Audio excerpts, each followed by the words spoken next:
Welcome back. Last video में हमें nested routes बनाना सीखा। अपनी इस वीडियो के अंदर हम डायनामिक राउट्स बनाना सीखेंगे।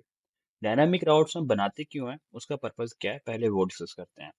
लेट्स सपोज कि आपके होम पेज पे 1,000 प्रोडक्ट्स हैं और हर प्रोडक्ट का एक डिटेल पेज है। या तो आपको हर एक प्रोडक्ट के लिए उसका अलग से डिटेल पेज बनाना पड़ेगा, तो इस तरह आपके अगर 1,000 प्रोडक्ट्स हैं तो 1,000 डिटेल पेज बनेंगे। बड़ी एक अच्छी अप्रोच नहीं है। तो इस मसले को हल करने के लिए हमें डायनामिक राउट्स की हेल्प लेनी पड़ती है। तो चलिए ये डायनामिक राउट्स को एक्सप्लोर करते हैं। यहाँ पे हमारा एक प्रोडक्ट्स करके राउट बना हुआ है ऑलरेडी। इसके अंदर मैं यहाँ पे एक फोल्डर क्रिएट करता हूँ जिसे हम प्रोडक्ट डिटेल्स करके बना लेते हैं। अभी ये हमारा कंप्लीट नहीं है, इसके अंदर हम क्या करेंगे, एक पेज डॉट tsx की फाइल बना लेंगे और इसमें हमारा एक rfc करके हमारा एक फंक्शनल कंपोनेंट बन जाएगा। यहाँ पे हम rfc करके फंक्शनल कंपोनेंट अपना क्रिएट करते हैं। rfc, तो इसका नाम यहाँ पे चेंज करते हैं, जैसा कि आप प्रोडक्ट, जरूरी नहीं है कि आपको हर दफा नाम चेंज करना हो, बट आप चेंज कर सकते हैं ताकि आपका कंपोनेंट का प्रॉपर नेम हो। यहाँ पे हम एक अभी नया फोल्डर क्रिएट कर रहे हैं और ये हमारा डायनेमिक राउट किस तरह बिहेव करेगा। डायनामिक राउट बनाने के लिए हमें यहाँ पे एक स्क्वायर ब्रैकेट डालनी पड़ती है और इसके अंदर हम कोई आईडी या फिर just like a product ID, इस तरह के कोई ना कोई हम क्या करते हैं, अपने जस्ट लाइक अ वेरिएबल वाला काम करते हैं, वो यहाँ पे डिफाइन कर देते हैं।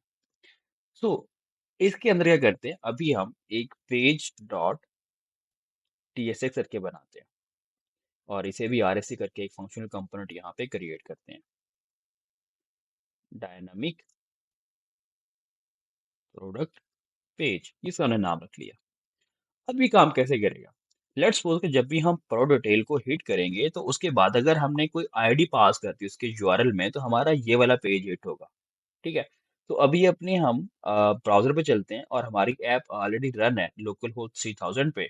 तो यहाँ पे आके मैं टाइप करता हूँ प्रोडक्ट,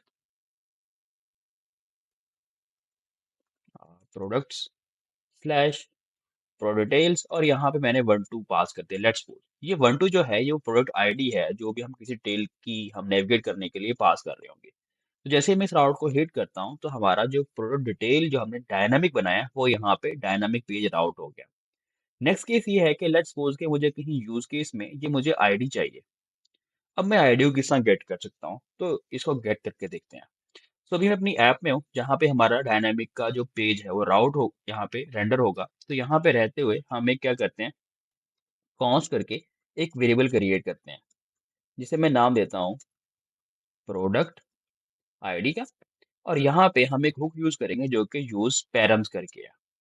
ये यूज पैरम्स हुक क्या काम करेगी, ये हमें यहाँ पे एक ऑब्जेक्ट रिटर्न करेगी। ऑब्जेक्ट में क्या होगा, हमारे पास उसकी आईडी होगी जो भी हमने यहाँ पे बनाई है। तो मैंने यहाँ पे कंसोल करवाया और अभी ब्राउज़र पे चल के दोबारा हम यहाँ पे हिट करते हैं, उससे पहले हम एक एरर पास कर रहे हैं। जैसा कि हमने स्टार्ट में इंट्रोडक्शन में बात की थी कि हमारा जो इसमें हर कंपोनेंट है वो सर्वर साइड कंपोनेंट्स होता है। बट उसने डिटेक्ट किया कि यहाँ पे हम एक हुक यूज़ कर रहे हैं और जो हुक है वो अ, सर्वर कंपोनेंट्स में नहीं होती, वो क्लाइंट साइड कंपोनेंट्स में होती है। तो हमें इस कंपोनेंट को क्लाइंट साइड कंपोनेंट बनाने के लिए टॉप पे यूज़ क्लाइंट पास करना होगा।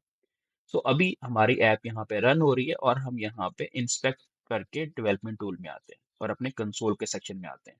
इसको हम दोबारा यहाँ पे रिफ्रेश करने पे आप यहाँ पे देख सकते हैं कि हम एक ऑब्जेक्ट रिटर्न कर रहा है, इसमें वो आईडी है जो यहाँ पे पास कर रहे हैं। लेट्स सपोज यहाँ पे मैंने एक आईडी चेंज कर दी। अभी हम एंटर करते हैं तो डायनेमिकली आईडी जो भी होगी हमें यहाँ पे रिटर्न कर रहा होगा।